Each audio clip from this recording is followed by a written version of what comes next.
नमस्कार, स्वागत है आपका जी बिजनेस में। मैं हूं दीपक डोभाल और आप देख रहे हैं आपकी खबर आपका फायदा। स्ट्रोक का ग्लोबल खतरा सिर पर मंडराने लगा है। लैंसेट की एक रिपोर्ट की माने तो 2050 तक स्ट्रोक से होने वाली मौत का सालाना आंकड़ा 1 करोड़ के पार चला जाएगा। खासतौर से जो लोअर मिडिल इनकम वाले देश हैं उनमें इनका खतरा सबसे ज्यादा होने की आशंका है। भारत पर भी स्ट्रोक का खतरा मंडरा रहा है और यहां पर भी खतरे ज्यादा हैं। ये स्ट्रोक होता क्या है, क्यों होता है, क्या इससे बचा जा सकता है और इसका खतरा भारत समेत क्यों उभरती हुई अर्थव्यवस्थाओं और मध्यम और निम्न आय वाले वर्ग वाले जो देश हैं उन पर ज्यादा है। इस पर विस्तार से चर्चा करेंगे एक खास मेहमानों के पैनल के साथ, लेकिन सबसे पहले आप देखिए ये रिपोर्ट।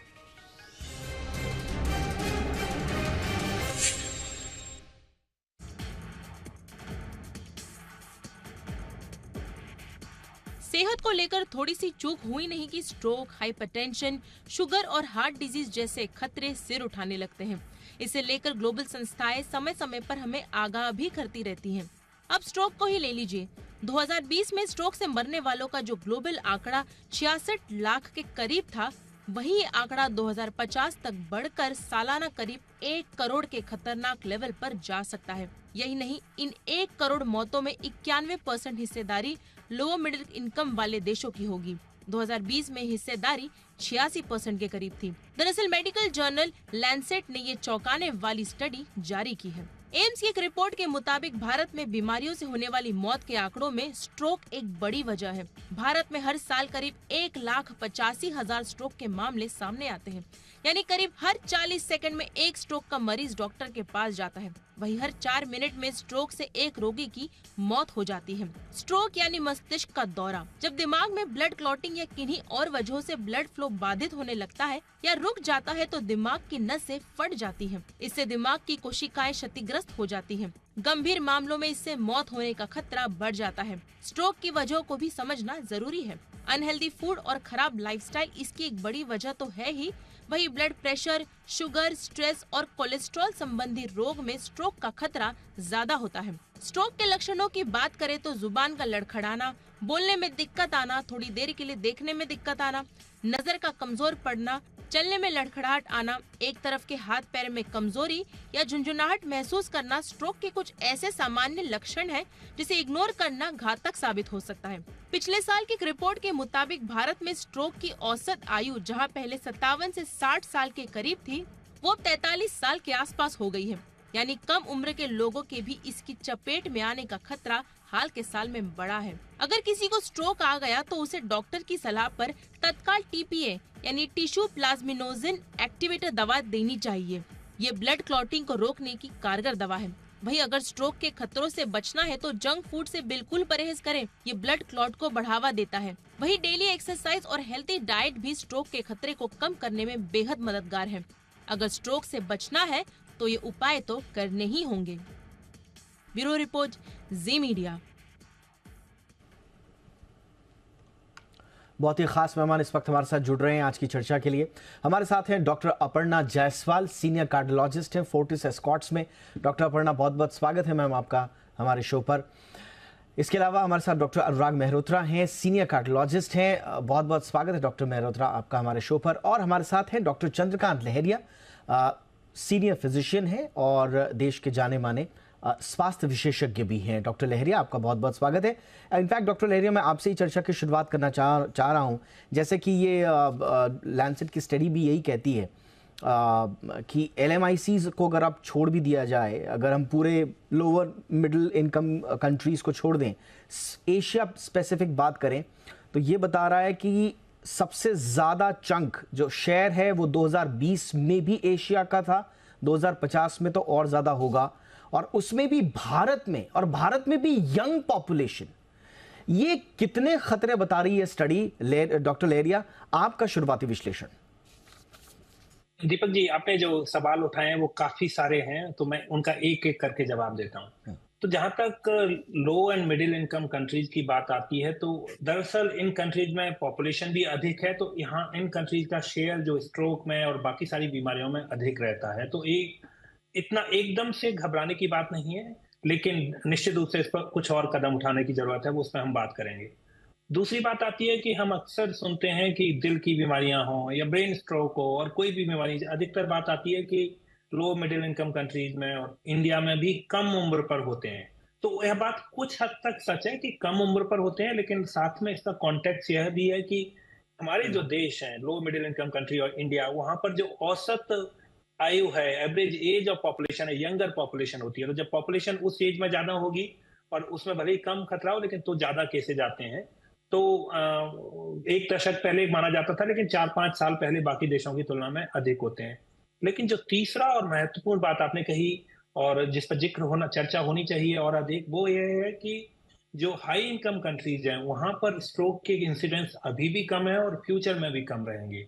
लेकिन जो हमारे लो मिडिल इनकम कंट्री, वहां पर भविष्य में ही बढ़ेंगे। तो उसकी एक मुख्य वजह ये है कि स्ट्रोक आउटकम होते हैं वो इस पर डिपेंडेंट करते हैं कि वो हम क्या प्रिवेंटिव मेजर्स कर रहे हैं, और जिनको स्ट्रोक आया है उसका आउटकम इस पर निर्भर करता है कि कोई जो ट्रीटमेंट सीकिंग है वो कितनी कितनी क्विक है और वो जो सर्विसेज अवेलेबल है वो कितने बेहतर तरीके से प्रोवाइड की जा रही हैं। तो सबसे पहली बात है कि भारत जैसे देश में हम जानते हैं कि जो रिस्क फैक्टर इंक्रीज करते जा रहे हैं, लेकिन उनके लिए प्रिवेंटिव इंटरवेंशन नहीं किए जा रहे हैं। लोगों को जागरूकता नहीं है, अगर जागरूकता है तो लोग उसका पालन नहीं करते हैं। फिर हेल्थ केयर प्रोवाइडर भी इतने बिजी हैं, व्यस्त हैं, अंडर ओवरवेल्म है और उनके पास पेशेंट अधिक होते हैं कि वो प्रिवेंटिव इंटरवेंशन को नहीं बताते हैं। साथ में जनता भी प्रिवेंटिव इंटरवेंशन की बजाय ट्रीटमेंट पर अधिक ध्यान देती है। तो ये सारे मुद्दे हैं, इनकी वजह से लो मिडिल इनकम कंट्रीज में स्ट्रोक और अन्य बीमारियां बढ़ती जा रही हैं, जबकि बाकी देशों में पिछले कुछ दशकों से और 1-2 दशकों से ट्रेंड देखा गया है कि या तो स्टेबल हैं या रिड्यूस हो रहे हैं उसके नेगेटिव आउटकम, क्योंकि प्रिवेंटिव और ट्रीटमेंट। एक और महत्वपूर्ण बात यहाँ पर ये है कि दूसरा चीज होता है इस तरह की आउटकम में डिले। सो लोग जब स्ट्रोक या उसके सिम्टम को नहीं जानते तो उसकी वजह से ट्रीटमेंट सीकिंग के लिए डिले होते हैं। फिर दूसरा एक जो डिले जो सिर्फ इंडिया और लो मिडिल इनकम कंट्रीज में होता है, लोगों को पता नहीं होता है कि किस फैसिलिटी पर इस परिस्थिति के लिए जाना है, तो वो दूसरी जगह जाते हैं। जब सही फैसिलिटी से पहुंचने से पहले काफी देर हो जाती है और उसकी वजह से भी इस तरह के डिले होते हैं और उससे आउटकम एडवर्स होती है। तो ये बहुत सारे मुद्दे हैं, इन वजहों से बिल्कुल आपने सही कहा सर, इनकम कंट्री में चैलेंज है। जी हाँ, जी हाँ। डिले की जो आपने बात करी, उस डिले को हम 2 लेवल पे एनालाइज करेंगे। डिले इंडिविजुअल लेवल पे डिले, अब इसमें आप सिम्टम्स को नहीं पकड़ पा रहे हैं, आपको उसकी जानकारी नहीं है, और दूसरा डिले जो पॉलिसी इंटरवेंशन में होता है, जिसके आंकड़े भी इसमें दिए गए हैं। अगर पॉलिसी इंटरवेंशन में डिले हुआ तो कितना ये बढ़ेगा मामला, इस पर भी आगे बात करेंगे। लेकिन डॉक्टर अपर्णा, मैं अब थोड़ा सा बेसिक्स पर लौटूंगा। ये स्ट्रोक है क्या? एक आम इंसान इसे कैसे समझे? क्योंकि बहुत सारे स्ट्रोक्स इंसान सुनता है, कई बार हार्ट स्ट्रोक्स भी सुनता है, कई बार ब्रेन स्ट्रोक्स भी सुनता है, लेकिन एग्जैक्टली स्ट्रोक है क्या मैम?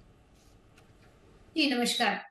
पहली बात तो as a clinician I am very thankful कि आप ये कार्यक्रम कर रहे हैं और इसके माध्यम से हम जनता में जागरूकता लेकर आए। जैसे कि डॉक्टर साहब ने बताया कि preventive health care is truly the first way forward to protect ourselves. जैसे कि आपने कहा स्ट्रोक है क्या, एंड चाहे वो हार्ट स्ट्रोक हो चाहे वो ब्रेन स्ट्रोक हो, जैसे कि नाम है स्ट्रोक, एकदम रुक जाना, एकदम खचाखच कुछ हो जाना। तो एज अ कार्डियोलॉजिस्ट हम देखते हैं कि हार्ट स्ट्रोक्स होते हैं। हार्ट स्ट्रोक मतलब कि जो हार्ट की ब्लड वेसल है वो तुरंत एकदम खचाखच बंद हो जाना।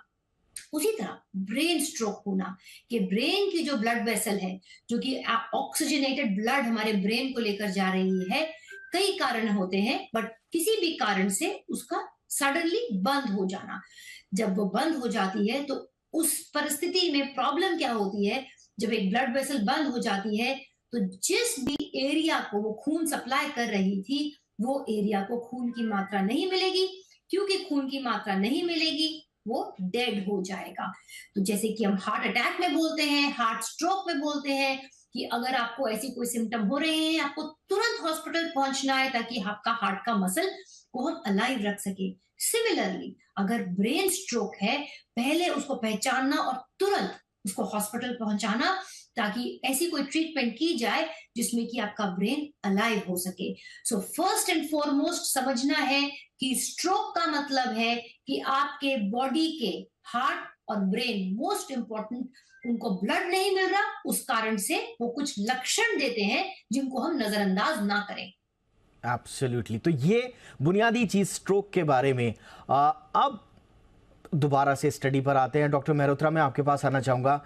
साफ लिखा गया है कि growing burden of uncontrolled risk factors, इनकी वजह से स्ट्रोक के मामले बढ़ेंगे, और इसमें भी हाई ब्लड प्रेशर का नाम सबसे ऊपर लिया गया है।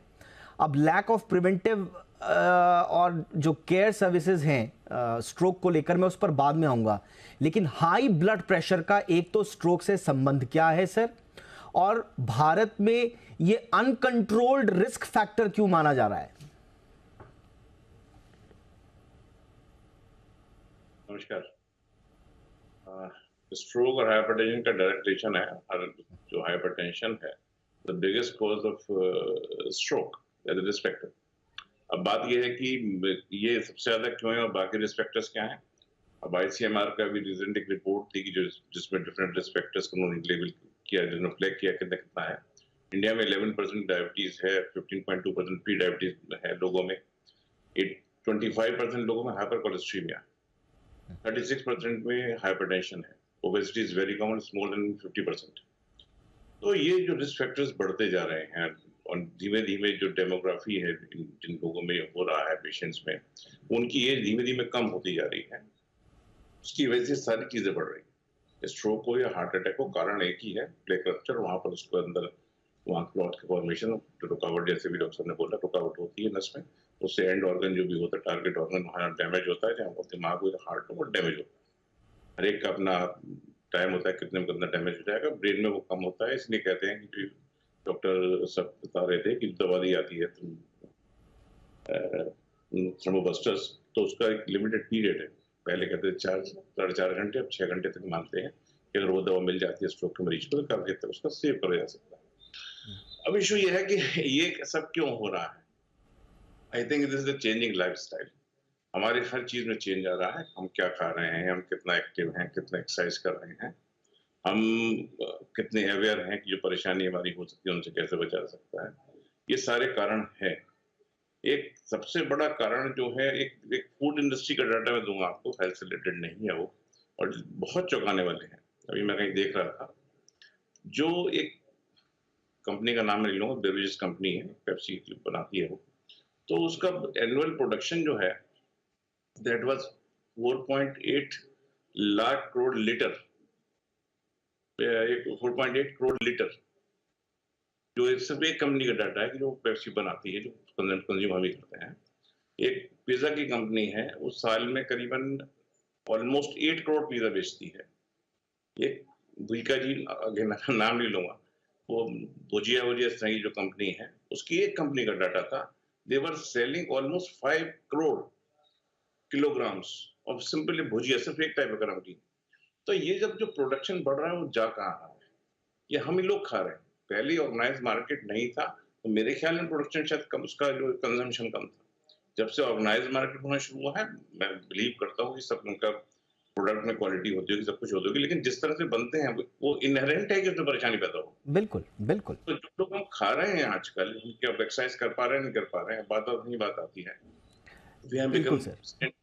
यानी कि एब्सोल्युटली सर, यानी कि जो हम खा रहे हैं, जो हम कंज्यूम कर रहे हैं और जिस तरह का ट्रेंड है, वो सब दावत दे रहा है स्ट्रोक को। और स्ट्रोक का अर्थ आपने समझ लिया। अभी तक की चर्चा में यही जो सबसे पहले डॉक्टर लहरिया ने वो बोला, वो यही कि जो लोअर मिडिल इनकम कंट्रीज हैं या मिड इनकम कंट्रीज भी आप उनमें ले लें, जिसमें भारत भी शामिल है, उन इलाकों में ये ज़्यादा खतरा है। ये क्यों है और क्या है, ये मैम ने आपको बताया कि ऑक्सीजन सप्लाई अगर आपके ऑर्गन तक जाना बंद हो गया, चाहे वो ब्रेन है या हार्ट है, तो फिर स्ट्रोक आ सकता है। और डॉक्टर मेहरोत्रा ने बताया कि क्यों आ रहा है, क्योंकि हमारी लाइफस्टाइल बिगड़ी हुई है, जो हम कंज्यूम कर रहे हैं वो किस क्वालिटी के आ रहे हैं और उनमें जो इंग्रेडिएंट्स हैं वो क्या हैं, ये सब के सब स्ट्रोक का कारण बना रहे हैं। तो अब मुझे लगता है कि आपको समझ में आ गया होगा कि लैंसेट की ये जो रिपोर्ट कह रही है कि 2050 तक करोड़ लोग हो जाएंगे, ये दुनिया का है, भारत का इसमें मेजर चंक है, ये क्यों है, अब करना क्या है, इस छोटे से ब्रेक के बाद इस पर चर्चा करेंगे कि करें तो करें क्या, ये रिस्क फैक्टर्स को कैसे एड्रेस करें, कैसे कम करें, और एक जो stroke prevention and care service जो बताई जा रही है वो क्या होती है, वो प्रिवेंशन होता क्या है, आपके स्तर पर क्या है, सामुदायिक स्तर पर क्या है और सरकारी स्तर पर क्या है। तो स्ट्रोक है आज की चर्चा का विषय। 2050 तक ये 1 करोड़ लोगों की मौत का कारण बन सकता है अगर समय रहते उपाय नहीं किए गए। इसी पर कर रहे हैं आज हम चर्चा। Doctor Lahariya, the Lancet Neurology की ये रिपोर्ट, इसका शुरुआती पन्ना एक लाइन कह रही है इस पन्ने में कि implementation of evidence-based interventions could reverse these epidemiological trajectories. अब ये evidence-based interventions क्या हैं? क्या ऐसी चीजें हैं सर जो स्ट्रोक से हमको बचा सकती हैं? तो सबसे पहले बात करते हैं कि जो पहले चर्चा हो चुकी है कि स्ट्रोक के रिस्क फैक्टर क्या होते हैं। तो हमने सुना कि डायबिटीज, हाइपरटेंशन, लिपिड या कोलेस्ट्रॉल का बढ़ जाना और कुछ अन्य जो लाइफस्टाइल रिलेटेड चीजें होती हैं वो स्ट्रोक का कारण बनती हैं। तो लेकिन इनका एक अच्छी बात है ओबेसिटी। सो डायबिटीज, हाइपरटेंशन, ओबेसिटी और कोलेस्ट्रॉल, इन सारे बढ़ने पर स्ट्रोक की संभावना बढ़ जाती है। और इन चारों चीजों को रोकने के लिए, ये मॉडिफाइबल रिस्क फैक्टर है, इनको रोकने के लिए लाइफस्टाइल मॉडिफिकेशन की जरूरत होती है। वो सब कॉमन है कि रेगुलर फिजिकल एक्टिविटी, हर व्यक्ति को कम से कम 30 मिनट प्रतिदिन और सप्ताह में 150 minute moderate intensity physical activity करनी है। दूसरा है हेल्दी डाइट, आप बैलेंस हेल्दी डाइट जिसमें आपको प्रोटीन लेना है, साथ में वेजिटेबल और फ्रूट्स लेना है और फैट की मात्रा कम करनी है, अनहेल्दी फैट की मात्रा कम करनी है। फिर तीसरी चीज आ जाती है कि आपको स्लीप और अन्य चीजों पर फोकस करना है। चौथी चीज है किसी भी तरह का स्मोकिंग और अल्कोहल का सेवन बंद कर दें। तो इन सारी चीजों को हम पालन करेंगे तो हम काफी हद तक इसको प्रिवेंट कर सकते हैं। लेकिन साथ में याद रखना होगा कि कुछ स्ट्रोक के केसेस फिर भी होते रहेंगे, वो नॉन मॉडिफाइबल रिस्क फैक्टर से होते हैं। जैसे जिन एज हो गई, उम्र बढ़ने के साथ खतरा बढ़ता चला जाता है, या फैमिली हिस्ट्री है कि परिवार में अगर किसी को इस तरह के रिस्क फैक्टर हैं और पहले भी इस तरह का इंसिडेंट आया तो उनको खतरा अधिक रहता है। तो उन लोगों को जो नॉन मॉडिफाइबल रिस्क फैक्टर रखते हैं, उन लोगों को इन सारी सावधानियों को और अधिक बरतना है। तो आज का साइंस और जो हमारा हाई इनकम कंट्री का डेटा कहता है वो इस बात को दर्शाता है कि अगर आप इंटरवेंशंस को और लाइफस्टाइल मॉडिफिकेशन को ढंग से करेंगे तो आप जो स्ट्रोक की दर है किसी भी देश में, जो इंसिडेंट्स हैं, उसको एटलीस्ट स्टेबलाइज कर सकते हैं और डेफिनेटली रिड्यूस कर सकते हैं। Absolutely. फाइनल पॉइंट मैं बात करूंगा कि जो स्ट्रोक होने की संभावना, जो नॉन मॉडिफाइबल रिस्क फैक्टर हैं जिनमें जो हाई रिस्क इंडिविजुअल है, अगर हम प्रिवेंटिव इंटरवेंशन करने के बाद भी अगर उनको स्ट्रोक होता है तो अगर हम जो डिले होते हैं जिनकी हम बात कर रहे हैं इंडिविजुअल लेवल पर और प्रोवाइडर लेवल पर, उनके बारे में भी इंटरवेंशन करें तो हम उससे होने वाले डेथ्स और अन्य दिक्कतों को भी कम कर सकते हैं। Absolutely sir. और इसमें देखिए बहुत सारी, ये थोड़ा सा पॉलिसी मैटर इसलिए है क्योंकि हमारा जो हेल्थ एंड फैमिली वेलफेयर का जो बजट आता है, जिसको हम स्वास्थ्य का बजट बोलते हैं, उसमें कितना आपने नॉन कम्युनिकेबल डिजीज़ के लिए रखा हुआ है, ये हमेशा एक चर्चा का विषय रहता है। अब उस पर हम ज़्यादा नहीं जाएंगे। थोड़ा बहुत इस बार चेंज इन्होंने ज़रूर किए हैं। अगर आप हेल्थ रिसर्च जिसकी बात की जाती है, उस पर 7.4% इस बार बढ़ाया था, टोटल लगभग 12% के आसपास बढ़ाया है। लेकिन अभी भी जो जितना चाहिए जीडीपी के 2% से नीचे ही है। अभी आपको बहुत ज़्यादा चाहिए, 4% टू 6% के आसपास दरकार बताते हैं दुनिया भर के स्वास्थ्य विशेषज्ञ। वहाँ तक हम पहुँच नहीं रहे हैं, और अगर वहाँ तक नहीं पहुँचेंगे तो बर्डन ऑफ डिजीज़ बना रहेगा और ये देश की प्रोडक्टिविटी के लिए ठीक नहीं। बहरहाल मैं इसमें ज़्यादा नहीं जा रहा। मैं अब डॉक्टर अपर्णा आपके पास आना चाहूँगा। डॉक्टर अपर्णा, स्ट्रोक क्या कोई सिम्टम्स के साथ आता है मैम, या जैसा आपने बताया कि अचानक से ये आघात एक तरह का आ जाना, ये अचानक ही आएगा या कुछ सिम्टम्स भी देता है, और अगर आ जाए किसी को तो उस स्थिति में क्या किया जाए? जी, तो ह्यूमन बॉडी मैं समझती हूँ बहुत रेजिलिएंट है, और ह्यूमन बॉडी अक्सर हमें बताती है कि मुझे प्रॉब्लम होने वाली है। प्रॉब्लम ये है कि हम उसको नजरअंदाज करते रहते हैं। जैसे कि डॉक्टर साहब ने कितने अच्छी तरीके से बताया कि हाइपरटेंशन हुआ, डायबिटीज हुआ, स्मोकिंग हुआ, ओबेसिटी हुआ, लैक ऑफ फिजिकल एक्टिविटी हुआ। जिन लोग इस मात्रा में हैं उनको पहले ही ध्यान रखना चाहिए that they are at risk of a brain stroke. They are also at a risk of a heart stroke. So उनको क्या करना है? ऑफ कोर्स ये सारे उनको लायबिलिटीज लेनी है, अपने ट्रीटमेंट करना है, अपने रिस्क फैक्टर कंट्रोल करना है, बट मोस्ट इंपॉर्टेंट है क्या ह्यूमन बॉडी कुछ सिग्नल देती है कि मैं स्ट्रोक करने वाली हूँ? यस। अगर हम ब्रेन स्ट्रोक के बारे में बात करें तो उसको हम कहते हैं transient ischaemic attack. Transient ischaemic attack ये होता है कि इंसान का कुछ क्षणों के लिए ऐसी सिचुएशन हो सकती है जिसमें वो बात ना कर पाए या उनका कोई शरीर का एक अंग ना चले, लेकिन थैंकफुली वो कुछ ही क्षण में वापस आ जाता है। अक्सर देखा जाता है कि हमें एक नजरअंदाज करने की आदत है, मेडिकल सपोर्ट नहीं लेते हैं, हम ये सोचते हैं कि हाथ सो गया होगा या बीपी कम हो गया होगा। सो जब भी आपको ऐसे कोई लक्षण आए जिसको हम ट्रांजिएंट इस्कीमिक अटैक बोलते हैं, जो आपने पहले कभी भी महसूस ना किया हो, इस सिचुएशन में आपको हमेशा अपने डॉक्टर के पास जाना चाहिए। आपके डॉक्टर कुछ टेस्ट बताएंगे एंड कुछ दवाइयां स्टार्ट करेंगे and there is a good chance कि आप अपने आप को स्ट्रोक से बचा सकते हैं। याद रखना है कि ट्रांजिएंट इस्कीमिक अटैक जैसे कि नाम है, ट्रांजिएंट है। अगर आप अपना ट्रीटमेंट स्टार्ट कर देंगे आपको स्ट्रोक नहीं होगा। अगर एक बार स्ट्रोक हो जाता है ऑफन वो काफी डिसेबलिंग और डेवस्टेटिंग होता है। तो अगर आपको स्ट्रोक के लक्षण आ रहे हैं जैसे कि या तो मुंह का टेढ़ा हो जाना, शरीर का एक भाग का ना यूज कर पाना, तो उस स्थिति में आपको टाइम ना वेस्ट करते हुए तुरंत हॉस्पिटल पहुंचना है। तुरंत हॉस्पिटल इसलिए पहुंचना है, कुछ ऐसी दवाइयां हैं जिनको हम क्लॉट बस्टिंग मेडिकेशंस बोलते हैं, वो इंट्रावीनस दी जाती हैं, कई बार इंट्रा आर्टीरियल भी दी जाती हैं। क्लॉट बस्टिंग मेडिकेशंस देते हैं और कई बार न्यूरोलॉजिस्ट हो सकता है कोई प्रोसीजर भी करना चाहे जिसमें कि पेशेंट की जान बच सकती है और उसको स्ट्रोक ना हो। चाहे वो ब्रेन स्ट्रोक हो चाहे वो हार्ट स्ट्रोक हो, दोनों टाइम पर आपको बिल्कुल भी टाइम वेस्ट नहीं करना है।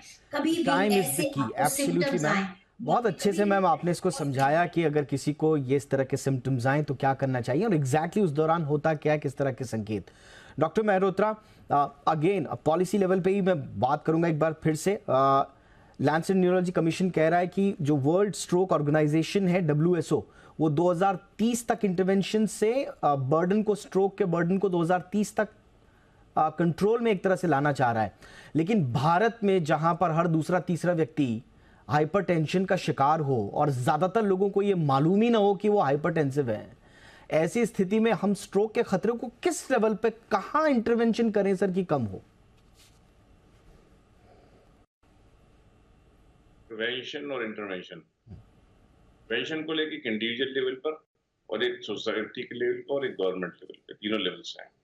पर्सनल लेवल पे की जो अभी बात हो रही थी, डिफरेंट रिस्क फैक्टर्स हैं। अब ब्लड प्रेशर जैसे है, 1/3 लोगों को ही सिर्फ मालूम होता है उन्हें ब्लड प्रेशर है, उसमें से 1/3 सिर्फ दवा लेते हैं, उसमें 1/3 का सिर्फ कंट्रोल रहता है। अगर आप इस डाटा को एनालाइज करेंगे तो कितनी बड़ी आबादी जो रिस्क पर है। तो अगर हम अपने जितने रिस्क फैक्टर्स हैं, ब्लड प्रेशर हो गया, डायबिटीज हो गई, हाइपरकोलेस्टेरोलिया हो गया, ओबेसिटी हो गई, इन सबको हमारे अपने हाथ में कंट्रोल करना, उसको कंट्रोल करते हैं तो काफी हद तक उससे बच सकते हैं। दूसरी अभी बात होती है हेल्थी लाइफस्टाइल की। ऑब्वियसली संयमित जीवन जो होता है, हम अपने this is our civilization knowledge, जो संयमित जीवन है वो सही जीवन है। हमारा हर चीज में इस समय एक्सेस है, चाहे हम काम करते हों, चाहे हम किसी नेट पे रहते हों, नेट से मतलब है कि लगातार आप उस पर इंटरेक्शन करते रहते हैं लोगों से जी सर। और चाहे आपका सोने का हो, चाहे आपका एक्सेस, मतलब किसी भी चीज में बैलेंस नहीं है, उसमें से परेशानी है। तो संयमित लाइफ होना और रिस्क फैक्टर को कंट्रोल करना। बिल्कुल। दूसरी होती है इंटरवेंशन, इंडिविजुअल लेवल पे, कि अगर आप जिस भी एरिया में रह रहे हैं तो आपको मालूम हो कि आपको जो परेशानी हो सकती है, जिससे कि आपकी जिंदगी को खतरा है, तो उसका ठीक इलाज आपके आसपास कहाँ संभव है, चाहे वो हार्ट अटैक है या स्ट्रोक है। सेंटर्स हैं जहाँ आप अगर टाइमली पहुंच जाते हैं तो ये सारी दवाएं भी अवेलेबल है, प्रोसीजर्स भी अवेलेबल है, तो you must be aware. Sir ये सर इतनी बुनियादी चीजें हैं कि कई बार हम भी हतप्रभ हो जाते हैं कि इसके बारे में लोगों को जानकारी और जागरूकता क्यों नहीं है। मुझे लगता है टाइम आ गया है इस देश के एक एक नेता को, जब भी अपने चुनाव के पोस्टर छपवाते हैं ना, उनके साइड में जरूर लिख देना चाहिए डायबिटीज, हाइपरटेंशन, लाइफस्टाइल से आप कैसे तमाम बीमारियों को दूर करते हैं। अच्छा, जितने शोज हमने किए हैं, जितने हमने एपिडेमिक टाइप की जो महामारियों वाले शो किए हैं, उन सब की जड़ों में अगर आप देखेंगे आज की तरह ही हाइपरटेंशन, डायबिटीज, लाइफस्टाइल, ये तीनों चीजें हैं। तो ये देश के नेता अधिकारी, मुझे लगता है कि एक अच्छा सजेशन मैं दे रहा हूं हमारे सारे पैनलिस्ट से ऑब्जर्वेशन के बाद। हाँ डॉक्टर मेहरोत्रा, एक बार मैं बोलना चाहूंगा हाँ कि हमारी जितना भी गवर्नमेंट या ऑर्गेनाइज हेल्थ केयर सिस्टम है गवर्नमेंट की तरफ से जो है, it is still focused on infective diseases, national malaria programme, national TB programme and non communicable disease पे है, लेकिन it is not been given proper due. और सबसे ज्यादा बर्डन एनसीडीज का ही आ रहा है सर, एब्सोल्युटली एनसीडीज का ही आ रहा है। यस सर, इन्वेस्ट बहुत नहीं करना है, हाँ प्रिवेंटिव नॉलेज देनी है, टेस्ट मिनिमल होने हैं, लेकिन हमारी जो क्या बात करें तो जो है सरकारी उसके जो एब्सोल्युटली सर, बिल्कुल। मैं चाहूंगा इस पर हम कभी फिर से चर्चा करें। इंटरेस्टिंग पॉइंट है ये कि डिजीज पे शायद उतना हमारा ध्यान नहीं है। बहरहाल बहुत बहुत धन्यवाद आप तीनों का वक्त निकालने के लिए। Thank you so much doctor Aparna, वक्त निकाला आपने। Doctor Mehrotra, thank you so much sir. Doctor Chandrakant Lahariya, thank you so much sir. आपकी खबर, आपका फायदा में इतना ही।